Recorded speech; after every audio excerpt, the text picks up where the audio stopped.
Buenas tardes, mi nombre es Rigel Gutiérrez y hoy vamos a hablar o vamos a realizar un análisis sobre los diferentes modelos de la educación.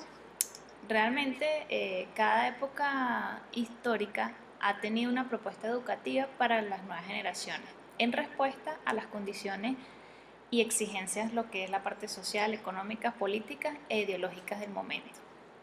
Realmente en el siglo XX fue un periodo de grandes logros en el campo educativo. Nunca antes se había vivido un lapso de tiempo semejante, tantos aportes científicos, psicológicos y pedagógicos en el plano teórico, metodológico y práctico.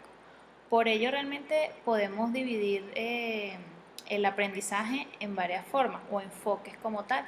Tenemos un enfoque que es el tradicional, que era el aprendizaje que se daba anteriormente, que está centrado en conocimientos científicos y se caracteriza por lo que es el magicentrismo, que en este caso el maestro es el modelo o era el modelo y el guía y al que se debía imitar y obedecer. La disciplina y el castigo era lo que se consideraba fundamental en ese entonces. Otra característica de este tipo de enfoques tradicional es el enciclopedismo, que en este caso la clase y la vida colectiva son organizadas, ordenadas y programadas.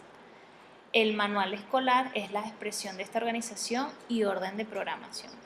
Y otra característica muy, muy llamativa de este enfoque era el verbalismo y la pasividad. En este caso, el método de enseñanza era el mismo para todos los niños y en todas las ocasiones. El repaso entendido como la repetición de lo que daba el maestro, tenía un papel fundamental en este tipo de métodos. Luego, si nos vamos a enfocar un poquito, en su momento la escuela tradicional entonces con el tiempo se convirtió en un sistema muy rígido y poco dinámico y nada propicio para la innovación. Por ello entonces que formaron o se crearon nuevas corrientes de pensamiento buscando renovar la práctica educativa y abriendo definitivamente el camino indeterminable a la renovación pedagógica. De ahí entonces es de donde sale el nuevo enfoque, que es el enfoque contemporáneo o lo que en muchos casos algunos llaman la nueva escuela. Este tipo de enfoque se caracteriza en este caso porque el niño se trata entonces según sus aptitudes. La infancia, ellos tienen o dicen que es una edad de la vida que tiene su funcionalidad y su finalidad regida por leyes propias y sometidas a necesidades particulares. La educación se debe realizar garantizando que el niño tenga la posibilidad de vivir su infancia felizmente. Otra característica es la relación del maestro-alumno.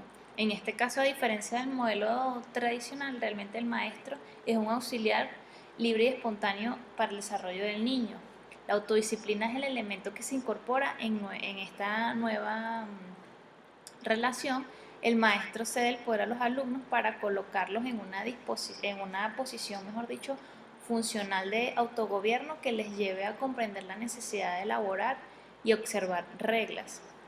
Otra característica es el contenido. En este caso, si tomamos en cuenta el interés como punto de partida para la educación, es innecesaria la idea realmente de un programa impuesto, que obviamente entonces vemos una gran diferencia con el enfoque tradicional, que todos deberían de seguir, es decir, las mismas reglas. En este caso entonces la función del educador realmente es descubrir las necesidades e intereses de los alumnos y los objetivos que son capaces de satisfacerlos, no siempre siguiendo en los mismos métodos y las mismas reglas. En este caso, podemos decir que todos están convencidos de que la experiencia de vida cotidiana es lo que hace despertar el interés para las lecciones que dan los libros. Otra característica de este tipo de enfoque es el método de enseñanza. Si hay un cambio en el contenido, que es lo que viene siendo este enfoque, también realmente debe haber un cambio en la forma de transmitirlo. Se introduce una serie de actividades libres para desarrollar la imaginación, el espíritu de iniciativa y la creatividad. Esto hace necesario tener un conocimiento más a fondo de inteligencia, el lenguaje, la lógica, la atención, comprensión, memoria, etcétera, para tratar a cada uno según las aptitudes. Se propone entonces la individualización de la enseñanza, que es una gran diferencia al método o enfoque tradicional, donde anteriormente todos se regían por un mismo programa. Enfocándonos en la educación superior, que es donde nosotros realmente vamos a ser parte, en un mundo de rápido cambio se percibe la necesidad de una nueva visión y un nuevo método de enseñanza superior, que debería estar centrado en el estudiante, lo cual exige una renovación de los contenidos, los métodos y las prácticas. El proceso de aprender muy eficazmente y de aprender a aprender basado en el desarrollo potencial del estudiante es uno de los propósitos fundamentales en el sistema de la formación de la educación superior en su búsqueda de una mayor calidad de educación. Desde mi punto de vista hay dos cuestiones fundamentales que plantearse a la hora de abordar un problema como tal con respecto a los procesos de aprendizaje, que una de esas cuestiones es en cómo estudian los alumnos como tal, y la otra pregunta que me haría sería que por qué los estudiantes aprenden, es decir, por qué los estudiantes aprenden como lo hacen. Esto está relacionado realmente en dos cosas. Uno es en las estrategias de aprendizaje, que son procesos de toma de decisiones conscientes e intencionales, en los cuales el estudiante elige y recupera de manera organizada los conocimientos que necesita para cumplir una determinada tarea objetiva, dependiendo entonces de las características de la situación educativa en la que se presenta esa acción. La posibilidad de aprender mediante estrategias de aprendizaje, es decir, tomando conscientes decisiones, facilitan así el aprendizaje significativo, permite que los estudiantes establezcan relaciones entre lo que ya saben y la nueva información, decidiendo de manera menos aleatoria cuáles son los procedimientos adecuados a llevar a cabo. De este modo, entonces, el alumno no solo aprende a cómo utilizar determinado procedimiento, sino cuándo y por qué puede utilizarlos y en qué medida favorece la resolución de sus tareas. El otro punto es el enfoque del aprendizaje, que este tiene un carácter de orientación a aprender de una determinada manera, lo que les confiere un parentesco en los estilos de aprendizaje, que son realmente formas específicas y relativamente estables de procesar información. Sin embargo, los enfoques más flexibles de estos estilos se modulan en función del contexto y de las necesidades, movilizando las estrategias oportunas para conseguir los objetivos pretendidos, que son más específicos o particulares. En definitiva, en el caso de los enfoques, es cierto que cada persona tiene una predisposición a aprender a una determinada manera, a utilizar un enfoque. Pero lo que también está relacionado ahí es la interacción de la persona-situación, lo que hace el sujeto que pueda ajustar el funcionamiento del enfoque más pertinente para resolver el mismo. Realmente podemos hablar de diferencias entre los enfoques.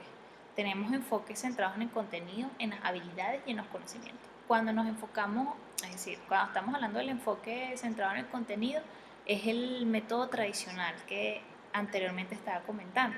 Y cuando hablamos del enfoque centrado en las habilidades y el conocimiento, son realmente enfoques que vienen en el enfoque contemporáneo. ¿Okay? En este caso, cuando hablamos del enfoque centrado en el contenido, su principal objetivo es acumular y reproducir información.